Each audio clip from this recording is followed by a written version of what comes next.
Welcome to our session. I'm going to do a brief introduction into what we do at KS Group, specifically around V-Ray and what we've been doing to date. I'm going to be then handing that off to Alex to talk about how we're bringing the GPU into production in all of our shipping products. And then we're going to transition over to Vlado to talk about what we're doing in research for really exploiting what's possible with RTX cards. And if there's time, we'll go back to me to talk about using GPUs in the cloud.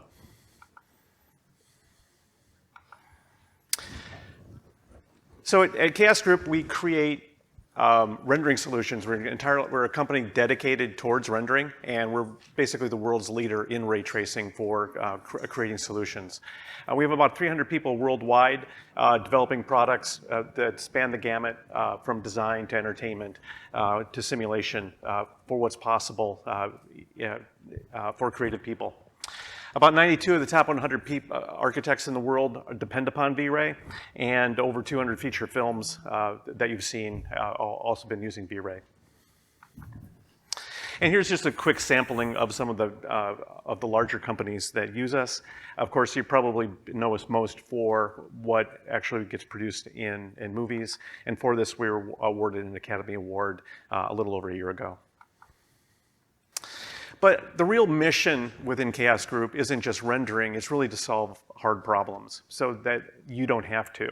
So we're constantly looking for what needs to be solved for people in the creative industries, namely those in design, and then as well as visual effects, because they need our help the most. So we're always looking for what needs to be solved, not just how to improve. And so we're trying to be as creative as possible, and the GPU is often one of our ways of really doing that.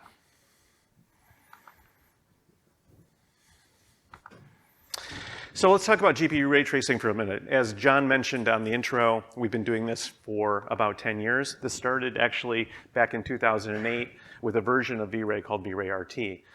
This one was actually RT stood for real time and was really meant to be a quick preview of what V-Ray was. But this has grown up considerably over time. So it started as a preview renderer and now has evolved to being a full production renderer. And in that path, we have used every single programming language possible to access and exploit the GPUs. And this has not been without a lot of learning. But we believe that today, with a solid knowledge of what's possible in CUDA, Vulkan, DirectX, as well as optics, we believe we know how to best exploit what's possible on the new RTX hardware. Of course, the question here is why? Why are you doing all this work when you have a perfectly good production renderer that runs just on the CPUs? And the reason for us has always been clear. It's because we want to increase speed so that we can make artists more efficient. If they become more efficient, they become more creative, they can do greater things. So it's not just about making the rendering go faster, it's about making the creative decision process go faster. If they can iterate more quickly, if they can make decisions more quickly, they can make much greater work. And that is what our real mission is, why we've been investing so much time with V-Ray GPU. So again, faster rendering equals faster feedback, of course faster decisions, more design iterations, and if you improve the decisions, you get better results. And that's what we're seeing as being the real payoff on GPU rendering. So to make all this work, we, of course, don't want people to have to decide what they have to use. So V-Ray GPU itself runs equally well on CPUs and GPUs. You can have your choice of hardware. You can mix and match, do it across a render farm, render an animation across any collection of hardware, and your resulting animation will be flicker-free. So that's where it comes to begin with, is that you can start with V-Ray GPU on the local workstation, being as productive as possible with GPUs. If you've got a lot of CPUs on your farm, you can go use those, no problem, no setup change or anything. The other thing is that we are always constantly looking to exploit the latest and possible hardware. One of the latest things here has been NVLink. NVLink, we were the first actual renderer to support NVLink a number of years ago when it first came out. And we're also the first to actually support the wide range of NVLink connector types now available on RTX cards. So that's a nice way to increase your memory pool immediately with the new RTX cards with NVLink. The other thing with V-Ray GPU is it's always been kind of our playground for what's possible and what we can do next. Not only do we experiment with our latest algorithms within V-Ray GPU, we also explore new possibilities. So for example, a number of years ago, we were doing real-time motion capture rendering on stage to get feedback with a path tracer with V-Ray GPU. And this was requiring an entire cluster of machines back then. And today, we believe we're going to be able to do this on a single RTX card in the future. And so that's where things get exciting. What we paved the road on many years ago, we're seeing actually become very usable going forward. So as far as products go, what we do is we try to create custom solutions for the tools that you prefer to use. And when we do, we make them as integral as possible so that they work the way you think they should. In other words, if you're in Maya, it'll work the way you expect to in Maya. If you're in Katana, if you're in Nuke, if you are in SketchUp, for example, it'll work the way a SketchUp user expects it to work. We don't force the same workflow onto everybody. So each one of these that are up here on the screen is actually its own complete independent integration and solution. Through here, you can find V-Ray GPU in every single one of the solutions. So V-Ray GPU is always there for you. It's always an option. You just have to switch over to using the V-Ray GPU engine, or in some cases, just click on GPU acceleration. In addition, we accelerate other things within CAS Group. So for example, the fluid dynamics from Phoenix are all now fully accelerated on the GPU with V-Ray GPU. And our own VR scans technology is also accelerated. And then finally, V-Ray GPU is also ideally suited for running in the cloud. And we do that both on third-party clouds as well as our brand new cloud service called Chaos Cloud. Now, to go into more depth into actually how V-Ray GPU is operating within all those products, I'd like to introduce you to Alex, who heads up our V-Ray GPU team. Alex? Thank you, Phil.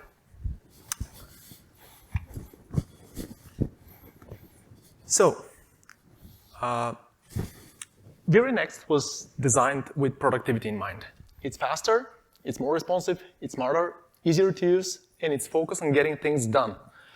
We're very proud to tell you that whatever we promised last year at GTC, we delivered, starting with V-Ray Next for 3ds Max in May 2018, followed by Maya, Unreal, SketchUp, and Rhino, and soon in also Houdini, Katana, Nuke, Modo, and Blender. But let's see what's inside V-Ray Next. For starters, we designed a brand new GPU rendering architecture, and it's designed for the future, just like RTX. It allows us to scale better, and it also is much more extensible than the last one. And as a bonus, it's 2 times faster compared to V-Ray 3.6 in general. Another thing we did was we added adaptive dome light, which is something that improves on the adaptive lights, and as such, it also uses machine learning-like approach in order at render time to find what the best sampling strategy is in order to sample the dome light. What we've seen in our test scenes is that the general improvement from the adaptive dome light is like 2 times speed up, but some clients have reported 7 times or faster speedups. And the great thing about it is that it's extremely easy to use. There's just an on-off switch, so you can turn it on or off. I don't know why you would want to turn it off, Don. We've added volumetric supports, and we also improved on our hair shader. So V-Ray 3.6 had an environment fog, had an aerial perspective options only, but with V-Ray Next, we added environment fog and volumetrics, and what's more, we also added support for textured volumetrics. This sponge here is actually a volume. I don't know whether a lot of people have rendered volumes like this. Usually people prefer explosions, but you can do this as well.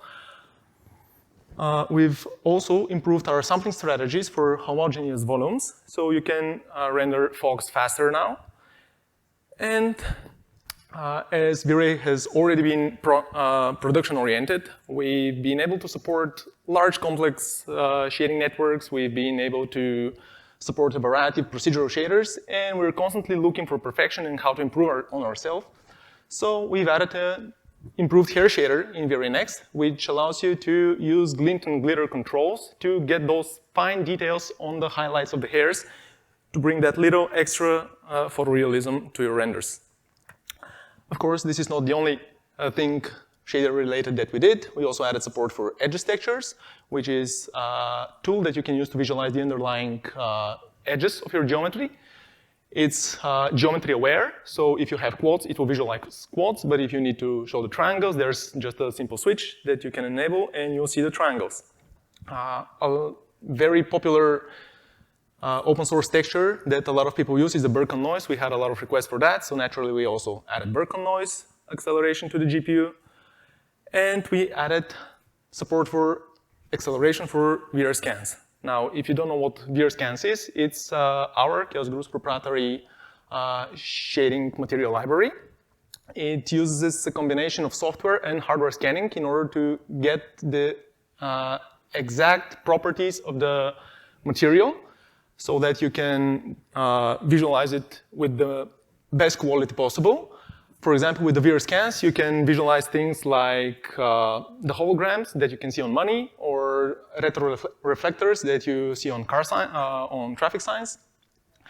With VR scans, these materials are just as easy as drag and dropping the VR scan onto your geometry, but with conventional methods, it would be extremely hard, if not impossible, to do such shaders. V-Ray Next brought to our users responsiveness as never seen before. With the support of the NVIDIA AI denoiser, you get almost instantaneous clean results, which facilitates interactiveness a lot. We've also done a lot of work in order to improve our interactive experience with people. So we have faster updates, faster startup times, faster iterations, which alone makes it seem that V-Ray is twice as fast. It's of course not related to the rendering itself, but it makes that impression.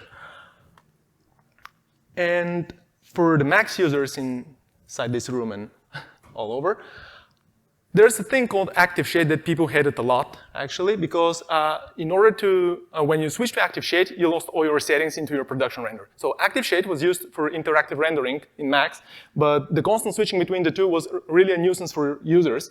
So what we did with V-Ray Next is improve on that, and we took all the settings from the active shade and moved them over to the V-Ray render settings. So now interactive rendering and production rendering are all at the same place. If you want to switch between the two, there's just a simple button that you can fire interactive rendering from.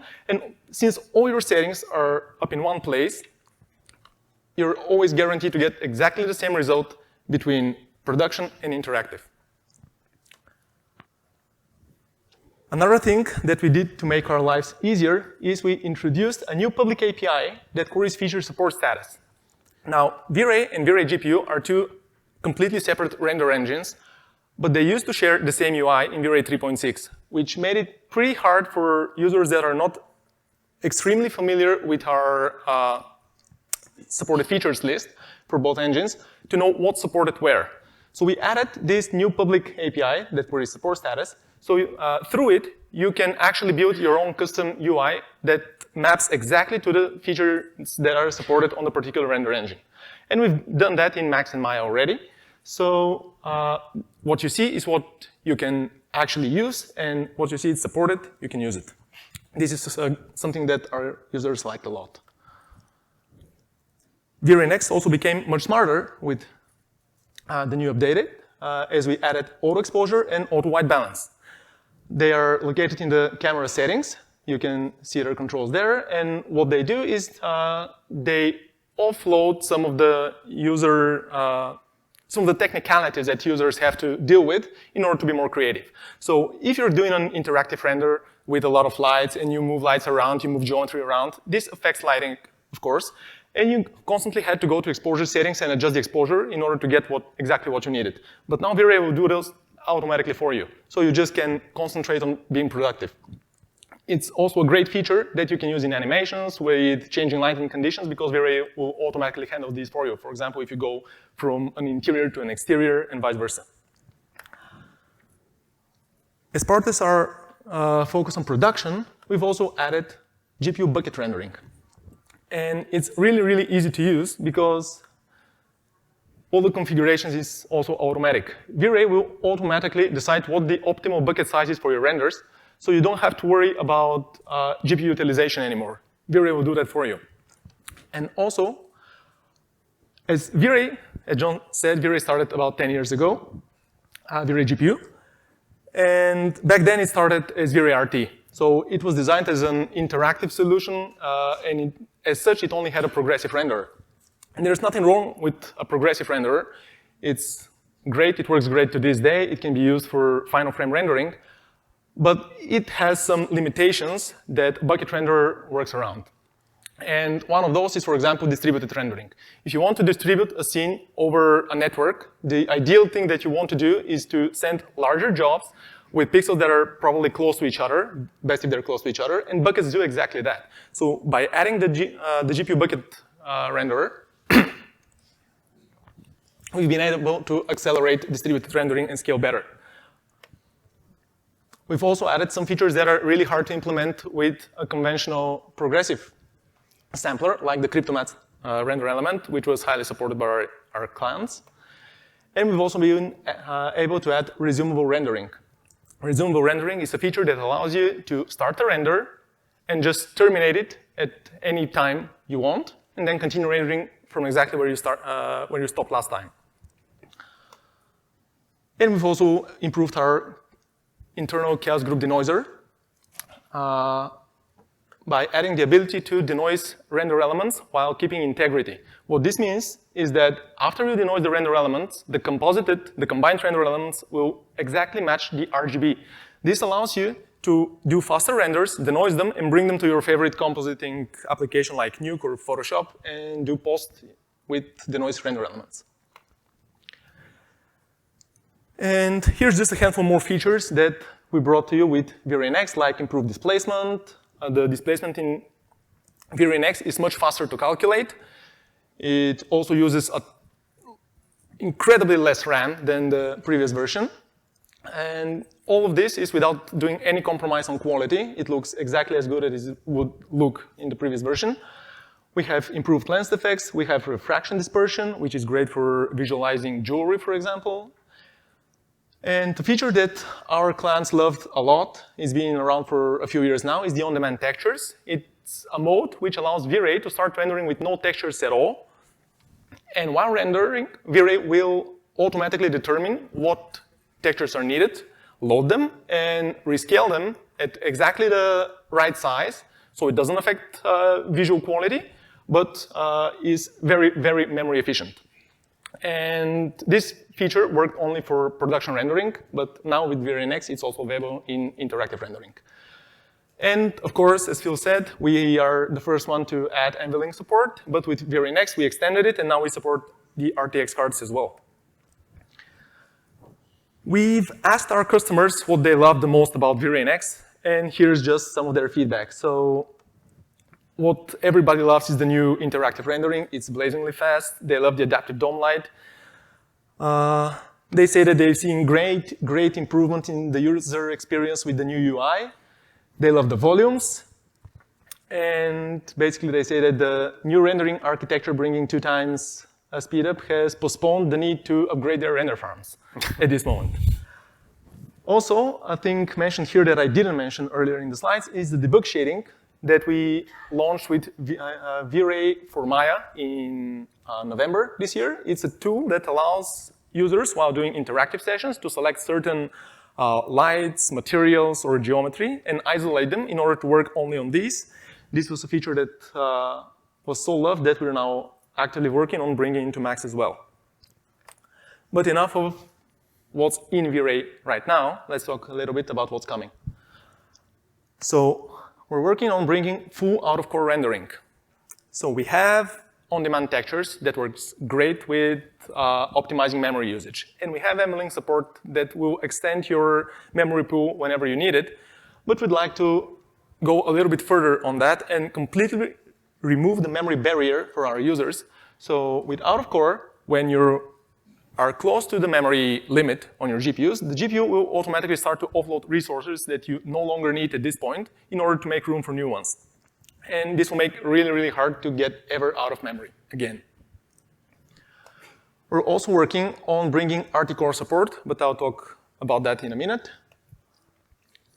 V-Ray GPU has had support for subsurface scattering for a long time now, but the on-surface shader is ever more popular, and it's more easier to use, it gives you more control, and it's a little bit more photorealistic. So we, of course, wanted to add support for it, and it's coming. Also, together with the new hair shader, it would be the perfect tool to give you opportunity to create the most realistic characters. We're working also on bringing some new texture nodes like curvature and distance text that user can use to affect shading based on the underlying topology of the geometry and its distance compared to relative objects. We're working on deep output, and also we're working on accelerating OSL procedural textures.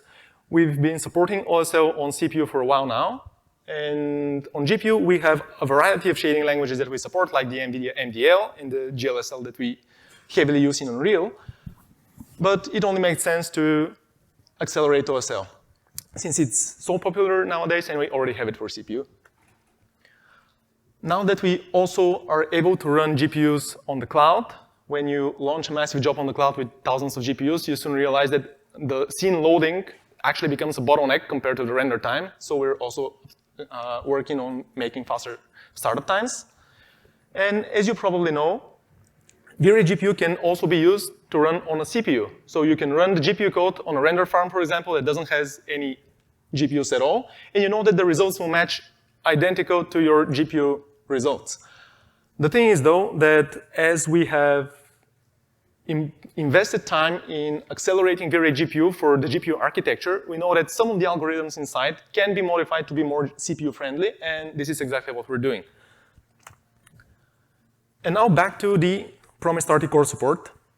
So RTX and the RT-Cores was something announced during SIGGRAPH 2018, and even before that we started working on that, even though we were not able to tell you. We had a few challenges along the way. We are hopefully behind those now. We worked closely with NVIDIA in order to resolve those. And as of today, our RT-Core aware build is about 2 times faster compared to our CUDA build. And this is on the same RTX hardware. And already it supports almost every feature of V-Ray. Like 95% of the V-Ray shaders, we have all light types, adaptive lights, light cache, particles here, motion blur, subsurface scattering, and interactive rendering. Actually, if you're interested in this, you can go and see it on the GTC NVIDIA booth. There's a live demo of it. And actually, I encourage you to do so because it's on a single laptop with a single 2080 Ti on a 4K resolution, and it's blazingly fast. So this RTX RT-Core build is currently in testing with selected customers, but we expect to be able to launch a broader beta later this summer. The goal here is that we want to be completely feature complete with our CUDA ray tracer, CUDA engine, so that users don't have to worry what they're using and what they're getting right now. Let V-Ray decide what's the best settings for you. So if there's an RTX card in your system, V-Ray will automatically use it and light those RT-Cores for you. If you want early access to those builds, keep an eye on the Chaos Group forums. Here's the link, because soon enough we'll put an RTX section there. And now I'll pass it on to our CTO and co-founder, Vlado, to share a little bit more on preliminary results with the RTX. Thank you.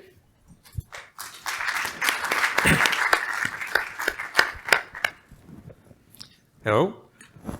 So this is a chart of a few scenes that we tested right before we came to GTC.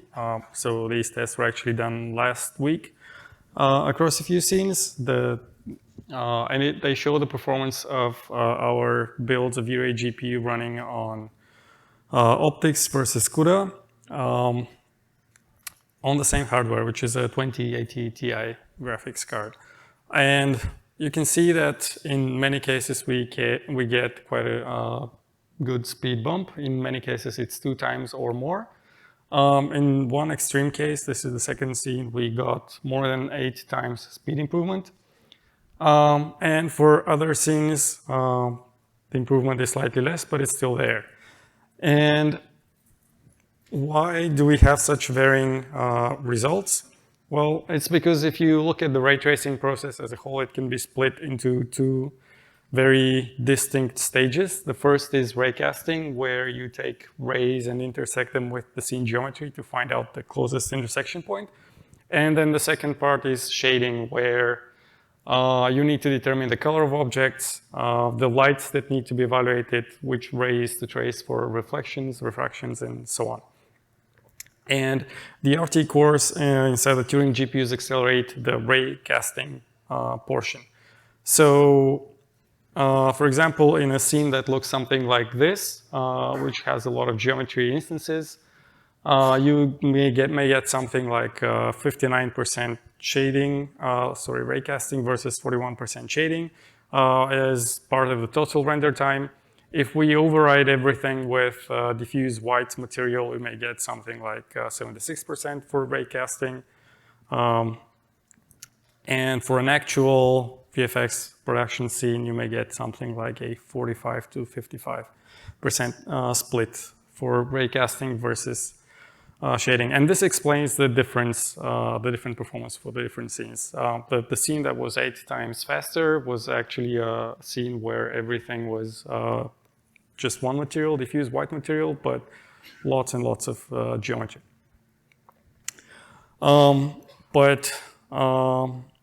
So this is for V-Ray GPU, and it works great so far. But we thought, like, what we can do with this very fast ray casting engine in those GPUs. So that's why we started Project Lavina, which is basically a real-time ray tracer. We wanted to see how far we can push the ray tracing technology inside the Turing GPUs and see how close we can get to photoreal results, but at interactive frame rates. We wanted to have 24 frames per second or more. We wanted to have a purely ray tracing engine, so no rasterization at all. And also we wanted to work directly with V-Ray data. So you basically take a V-Ray scene file from 3ds Max or Maya, you drop it into Lavina, and you can explore it in real time right away. There's no texture baking involved, no unwrapping to UV maps or anything like this. It should work right away. And obviously it started as a very simple engine, but then we started adding more capabilities while still trying to keep the real-time performance. Lavina is currently based on Microsoft's DXR technology, which on Turing GPUs is accelerated with the RT cores in the GPUs. We've kind of compared it to a CUDA ray tracer, and for pure ray tracing speed, we get over 5 times the performance. Of course, the final result varies based on the shading, but it's still a lot faster than we could do before. So instead of being able to trace just 1 ray per pixel, now we can do like something like 5 rays, which is still not enough for the quality that you get for an offline renderer, but it's enough to do a real-time render. Obviously, you still have to use things like denoising, but it still works. And we have some videos here to show you that we recorded before we came to GTC.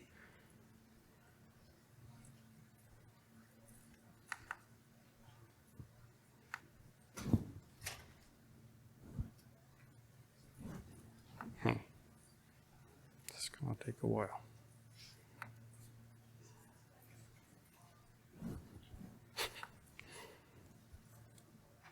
Alex, I need your help.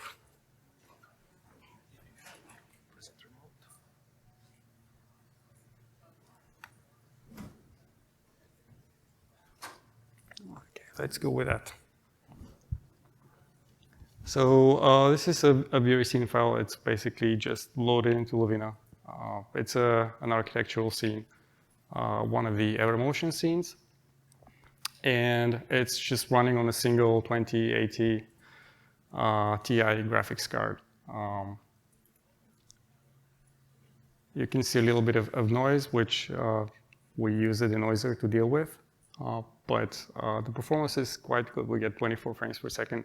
The grass is actually pure geometry, so every single blade of grass is there. It's actual triangles, so it's not something like transparent surfaces that you usually get in games, and it works fine. We actually found out that geometry is not really much of a problem. You can put a lot of stuff. Yeah, this is what it looks like without the denoising. So we found out that you can put a lot of geometry inside this real-time engine, and it's still totally fine. It's the shaders that are really slowing things down. This is a simpler scene that actually runs slightly better. But again, there's no backlighting. Everything is done in real time. You can do simple animations. So in this case, we have a simple animation of the sunlight, so we can move it around, and everything updates.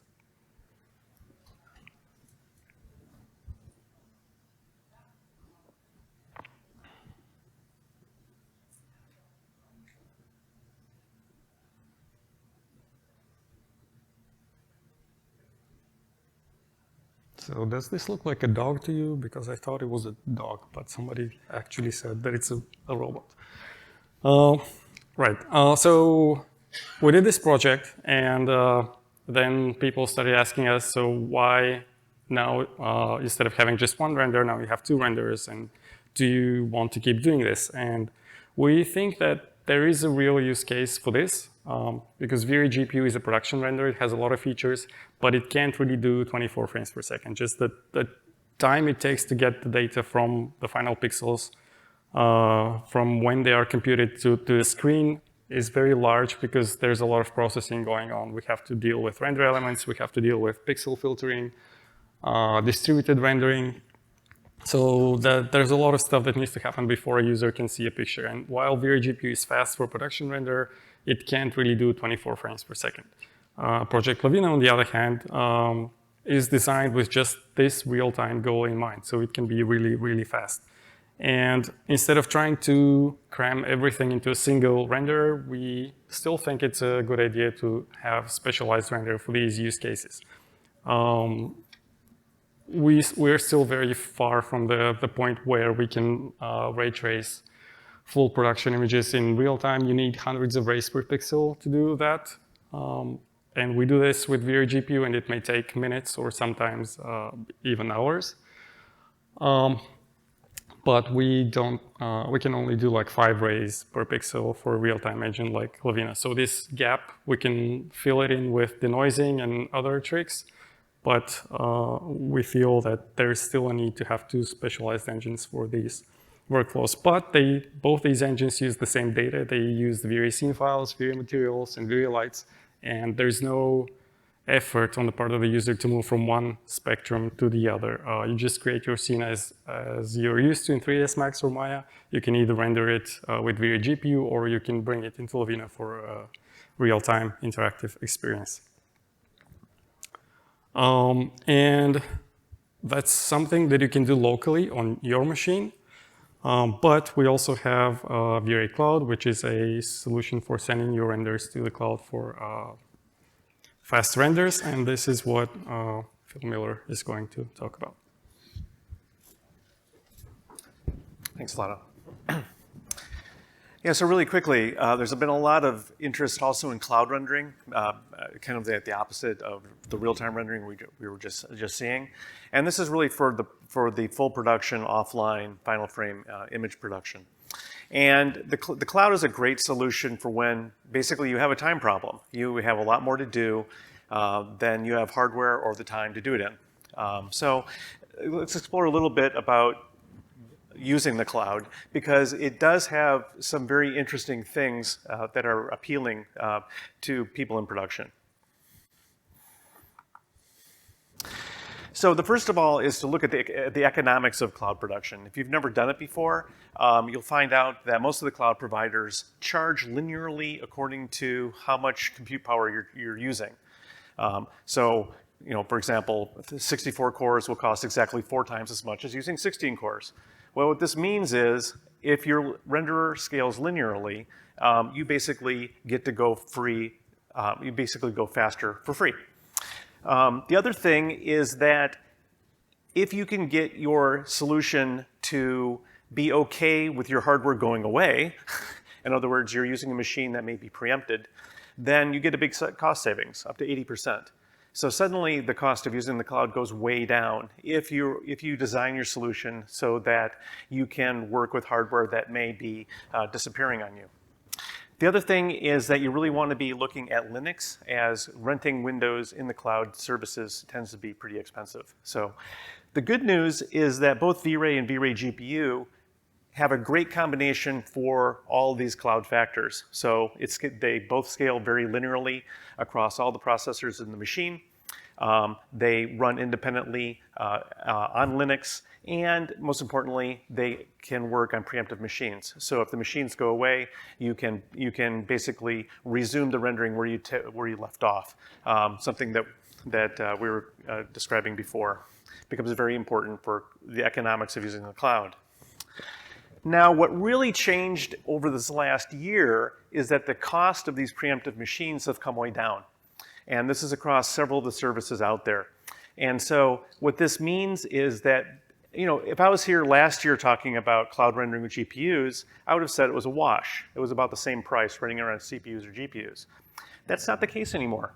Not if you're able to do all the things that I said. So right now, the rental ratio, and here I'm just using a ratio of cost between like a 64-core instance and then adding a P100 to that 64 core, or adding a V100, or adding 4 V100s. How much does it cost? And no surprise, adding GPUs makes that machine cost that much more money per hour. But what's interesting is then the speed ratio. So this is a very generic speed test that we did. And you can kind of see that just adding one P100, triples the speed of that 64-core instance. So that starts becoming interesting. But none of this is interesting unless it's saving you money. And that's where the last thing comes in. So with the recent drop in the instance prices, you now are actually going and producing the same image in about half the amount of cost and at far quicker rates. And so this is where the real magic starts to happen for using GPUs in the cloud. Of course, to do that, you had to have had the combination of complete scalability across processors, the ability to start and resume your rendering, and the ability to run on Linux. If you have that, which is what V-Ray and V-Ray GPU have, then you can do some very effective and fast rendering using cloud instances. Now, we saw this a number of years ago when we were doing a lot of our tests. Remember before I was saying that we were using V-Ray GPU for doing motion capture and so on? That was all through the cloud. And since that time, we've really been thinking, how can we make this easy to use? Because we saw the power and potential, but it was really hard. If you wanted to go and gather up all your assets and send it to the cloud, you had to dedicate almost a full-time person, and that was their job. And we thought, what if we made this really simple? What if it was simply part of the products that we made? What if it was just as easy to use the cloud as it was to render locally? And that's basically what we did. So in the last few weeks, we've launched Chaos Cloud. So Chaos Cloud is an integrated cloud service within all of our V-Ray products. It's happening to use GCP in the back end, where we're getting really good hardware efficiencies and speed throughputs. And it really is as easy to use as it is to render locally. It's also highly efficient. You never send up the same data twice, so you can quickly iterate while you're working.